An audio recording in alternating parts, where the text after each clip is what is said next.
La situación de los migrantes venezolanos es motivo de preocupación de todas las autoridades de la región.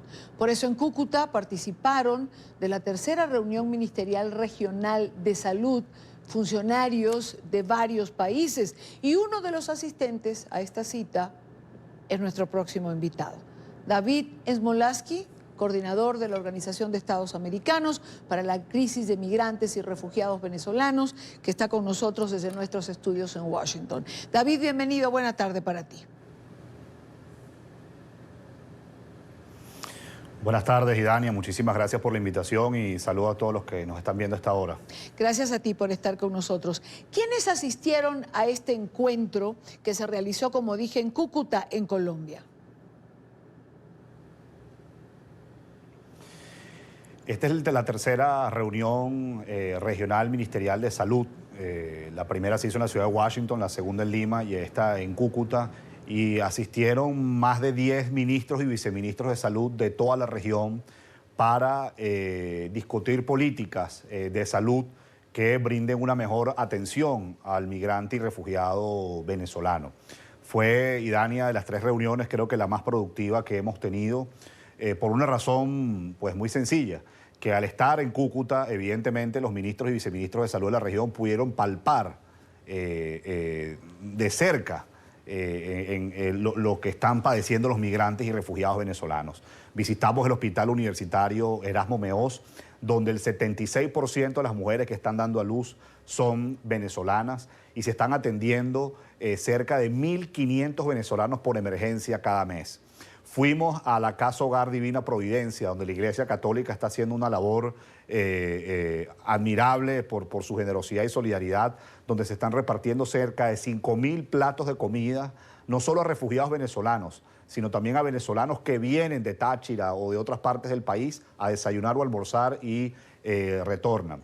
Fuimos al Puente Internacional Simón Bolívar, donde están cruzando en promedio 35.000 venezolanos, de los cuales aproximadamente 4.000 todos los días no regresan. Y culminamos con una reunión en el Puente de la Unidad, lo que se conoce coloquialmente como el Puente de Tienditas, donde allí se aprobó la tarjeta unificada de vacunación, que no solo brindará una mejor atención de salud a los migrantes y refugiados venezolanos, sino evitará la revacunación, y evitando la revacunación pues se ahorra recursos y evidentemente se evita alguna consecuencia de salud para los migrantes venezolanos. Así que fue una reunión productiva, perdona que me extienda, pero no deja de ser muy duro lo que presenciamos allí. Claro, claro. Además, digamos que los funcionarios de otros países pudieron vivenciar lo que estás describiendo. David, háblanos de esta tarjeta que me parece importante. Es una tarjeta única. ¿En qué países va a estar? ¿Va a tener un solo formato?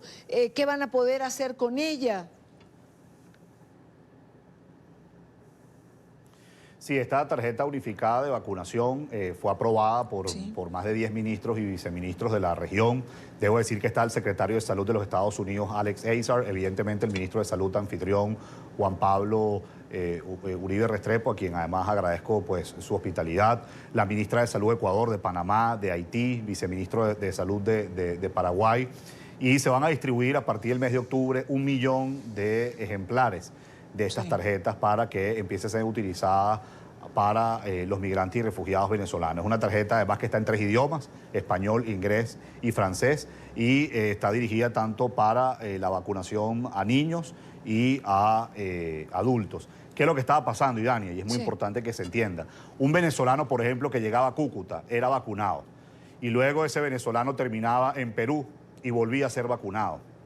Hay casos inclusive de venezolanos que fueron vacunados 6 y 7 veces y no tenía el historial para mostrarlo cuando llegaba a otro país. La idea con esta tarjeta es que tenga ese historial, que si usted fue vacunado se evite la revacunación y de esa forma se ahorren recursos, hay una política integral y se preserve la salud del migrante y refugiado venezolano. Yo debo decir, Idania, que es un ejemplo de políticas integrales que se deben implementar en la región. Esto es precisamente lo que estamos nosotros impulsando desde la oficina que dirijo en la OEA para los migrantes y refugiados venezolanos. Sí. Crear las bases de un consenso regional para proteger, para integrar al migrante y refugiado venezolano y que de esa forma el día de mañana tenga posibilidades de volver cuando la situación cambie en nuestro país y sean protagonistas de la reconstrucción de Venezuela. Ahora, David, tú colocas la tarjeta como el ejemplo de políticas integrales.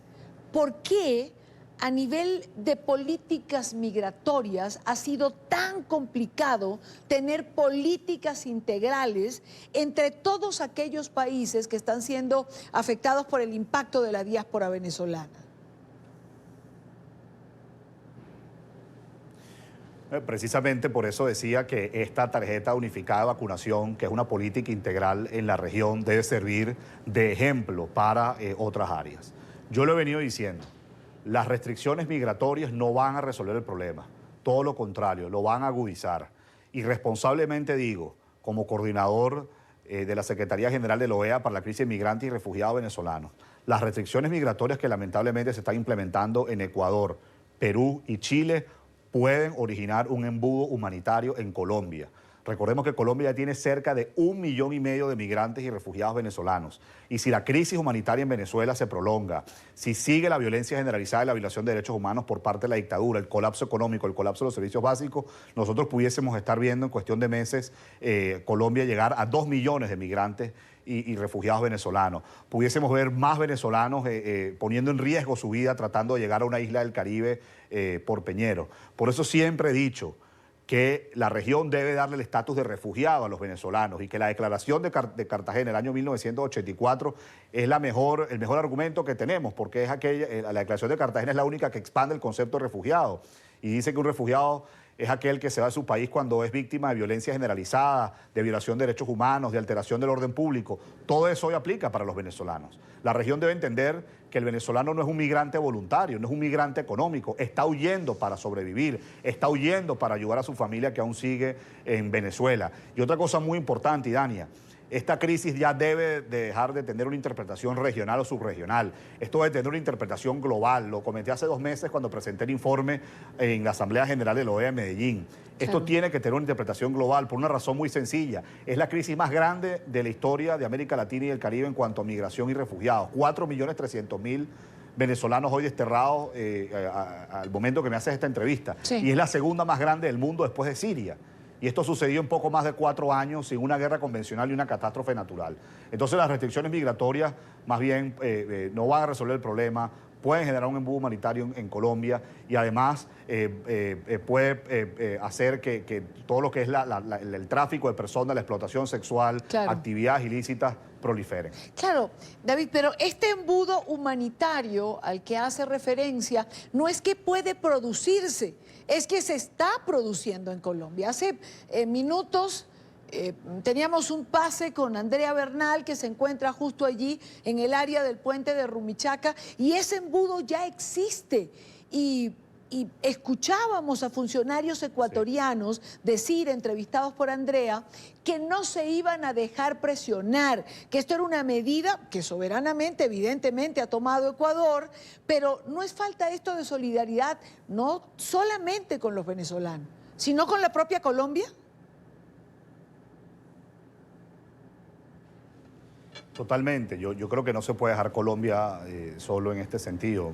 Más bien, pues, además lo hablo como venezolano, hay que estar muy agradecido con el gobierno de Colombia por mantener, como dice el presidente Iván Duque, la política de fronteras abiertas, donde en ningún momento se le ha negado a un venezolano, independientemente de su edad, de su género, de la ciudad que venga de Venezuela, a que llegue a Colombia. Y por eso hoy vemos muchos venezolanos solo en Cúcuta, hay venezolanos en Bogotá, en Medellín, en Bucaramanga, en Barranquilla, en Cali.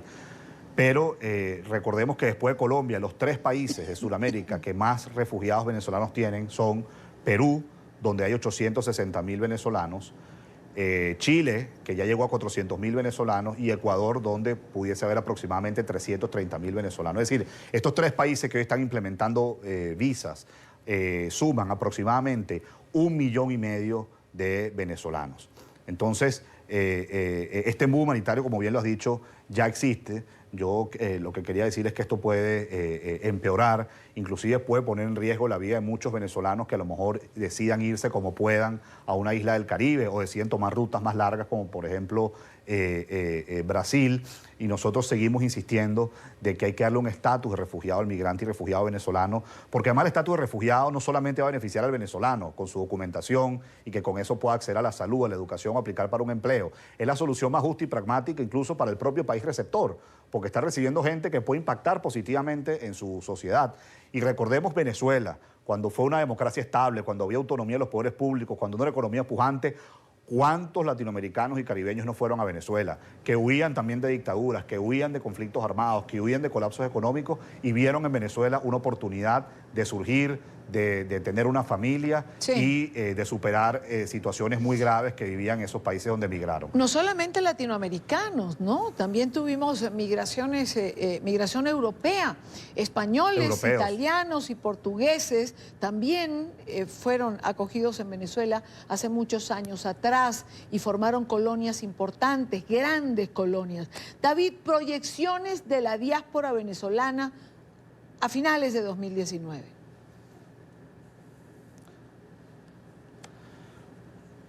Bueno, y Dania, nosotros hemos identificado en la coordinación de la OEA para la crisis de migrantes y refugiados venezolanos que hay 6 razones por las cuales los venezolanos se van.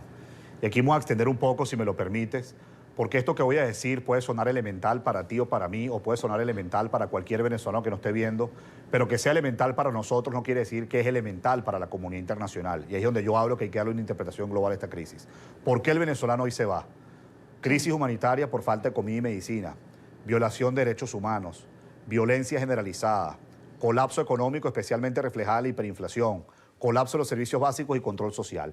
Si estas 6 determinantes que nosotros hemos identificado a través de cientos de entrevistas a migrantes y refugiados venezolanos se mantienen en el país por la dictadura, porque obviamente esto lo ha causado el estado criminal que hoy los venezolanos estamos enfrentando, para finales de este año pudiésemos estar hablando de 5 millones de refugiados venezolanos.